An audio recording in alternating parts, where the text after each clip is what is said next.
आज Valentine's day था और राजू ने अपनी गर्लफ्रेंड श्रुति को एक सोने की लॉकेट गिफ्ट करी। श्रुति हमेशा से यही सोचती थी कि राजू कोई नौकरी या बिजनेस तो करता नहीं, फिर वो उसके लिए इतने महंगे गिफ्ट्स कहाँ से लेके आता है। दरअसल श्रुति ये नहीं जानती थी कि राजू एक चोर था जो अपने दोस्त मनीष के साथ आधी रात में लोगों के घरों में चुपके से घुसकर चोरी किया करता था। एक दिन मनीष ने राजू को एक ऐसे घर के बारे में बताया जहाँ सिर्फ एक बूढ़ा सा साइंटिस्ट रहता था। इस बड़े से घर में वो साइंटिस्ट अकेला ही रहता था। दोनों ने मिलकर इस घर में चोरी करने का प्लान बनाया। आधी रात को वो दोनों उस घर में चुपके से घुस भी गए। साइंटिस्ट गहरी नींद में सो रहा था। राजू और मनीष कुछ कीमती सामान ढूंढने की कोशिश कर रहे थे। कोई कीमती सामान तो उन्हें मिला नहीं, लेकिन उस घर में एक खुफिया बेसमेंट बना हुआ था। जिसमें वो दोनों गए तो उन्होंने देखा कि सैकड़ों की तादाद में बंदर पिंजरे के अंदर बंद किए हुए थे। उन्हें ऐसा लगा कि वो साइंटिस्ट इन सारे बंदरों पर किसी तरह का एक्सपेरिमेंट कर रहा था। राजू और मनीष को उसी बेसमेंट में एक चमकने वाली चीज भी मिली जो हरे रंग का केमिकल जैसा कुछ लग रहा था। मनीष ने कहा, यार ये कोई कीमती चीज लग रही है, इसे ले चलते हैं। राजू ने कहा, अरे लेकिन ये अजीब सी चीज खरीदेगा कौन। मनीष ने राजू को यकीन दिलाया कि अगर ये कीमती चीज होगी तो सही टाइम आने पर इसका कोई ना कोई खरीदार भी मिल जाएगा। उन दोनों ने वो अजीब सा दिखने वाला केमिकल चुरा लिया। अपने घर वापस आकर राजू उस केमिकल को अलमारी में रखने जा रहा था कि तभी एक बिल्ली ने किचन में कुछ सामान गिरा दिया। राजू एकदम से डर गया और उसके हाथ से वो केमिकल की बोतल गिरकर टूट गई। राजू ने जैसे ही झुककर टूटे हुए शीशे के टुकड़े उठाने चाहे, उसका हाथ उस शीशे के टुकड़े से कट गया और उस कटे हुए जगह से उस केमिकल का कुछ अंश उसके खून में मिक्स होता हुआ उसकी पूरी बॉडी के अंदर चला गया।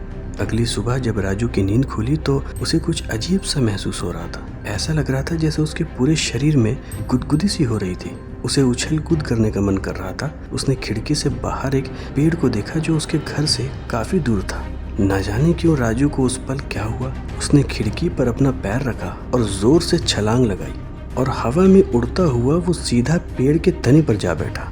राजू समझ गया कि यह सब उस केमिकल की वजह से हो रहा है जो शायद उसके शरीर में चला गया था। वो साइंटिस्ट बंदरों पर एक्सपेरिमेंट कर रहा था। शायद राजू के अंदर भी बंदरों जैसी खासियत आ गई थी। उसके बाद तो राजू की जैसे जिंदगी बदल गई।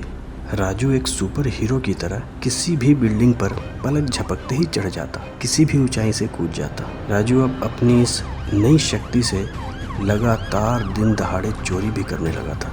ना ही पुलिस राजू को पकड़ पा रही थी और ना ही कोई कानून उसे रोक पा रहा था। राजू और मनीष ने शहर में इतनी लूट मचाई कि उनका कमरा नोटों से भर गया। दोनों बहुत खुश थे, लेकिन ठीक तभी राजू ने नोटिस किया कि उसके हाथ पर बंदरों जैसे बाल उगने लगे हैं।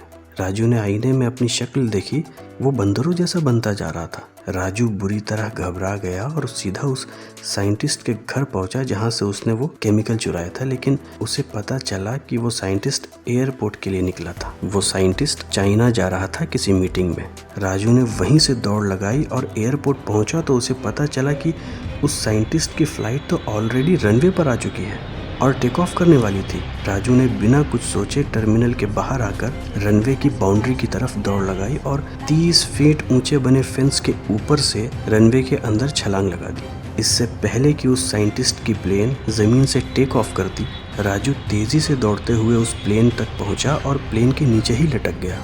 राजू के हाथों की पकड़ इतनी मजबूत थी कि हवा में टेक ऑफ करने के बावजूद भी राजू बड़े आराम से प्लेन के नीचे लटका रहा। प्लेन आखिरकार चाइना के हांगकांग एयरपोर्ट पर लैंड कर गई। राजू उस प्लेन के साथ चाइना पहुंच चुका था और एयरपोर्ट से बाहर जाकर वो साइंटिस्ट के बाहर आने का इंतज़ार करने लगा। साइंटिस्ट जैसे ही बाहर आया, राजू उससे जाकर मिला और उसे अपनी हाल दिखाई। राजू की हालत देखते ही साइंटिस्ट ना जाने क्यों खुश हो गया और फिर उसने राजू से कहा, ये तो कमाल हो गया, मैं तुम्हें ही ढूंढ रहा था। मुझे पता था मेरा फॉर्मूला ज़रूर काम करेगा, लेकिन मुझे इंसानों के ऊपर एक्सपेरिमेंट करने की इजाज़त नहीं मिल रही थी सरकार से। राजू ने साइंटिस्ट से कहा, सर आपको जो करना है कीजिएगा, लेकिन प्लीज़ किसी और पर कर लीजिएगा, मेरी हालत ठीक कर दीजिए। मैं कान पकड़ता हूँ, आज के बाद किसी के घर में घुसकर चोरी नहीं करूँगा।